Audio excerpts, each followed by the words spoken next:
Hi friends, Naidu பேசுகிறேன். நம்ம Stalin sir ரொம்ப நல்லது பண்ணுறாரு.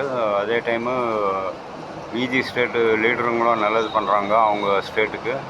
பட் இது எல்லாத்தையும் கெடுக்கிறதுக்கு இந்தியாவில் கெட்ட ஜென்மங்க பிறந்திருக்கு. அது லக்கிலி நம்ம தமிழ்நாட்டில் இல்லை, எல்லாம் பெங்களூரில் இருக்குது. லொட்டகுட்டஹள்ளி தீனதயாளன் அவன் பெரிய டெரரிஸ்ட்டு. அவர் ஜனங்களை அப்படியே கணிப்பாராம். நெக்ஸ்ட்டு மூமெண்ட் என்ன பண்ணுவேன், என்ன சொல்லுவேன்ட்டு அப்படியே லைவ் காமெண்ட்ரி கொடுப்பாராம். அது மாதிரி இந்தியா பாகிஸ்தான்காரன் வின் பண்ணிருப்பான். மோடி என்ன லைவாக பண்ணுறாருன்ட்டு காமெண்ட்ரி கொடுத்து அவங்க வின் பண்ணியிருப்பாங்க.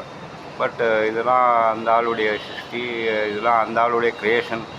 எத்தனையோ நாடுங்க அழிஞ்சு போச்சு. கவர்மெண்ட்டு இந்தியாவில் எப்போ சாமி வாங்க போகுதுன்னு தெரில. பட் இது மெயின் ஆரிஜின்னு லொட்டகுட்டஹள்ளி தீனதயாளன் அவர் தான் பெரிய டெரரிஸ்ட். பார்ப்போம் எப்படி கவர்மெண்ட் சமாளிக்குது.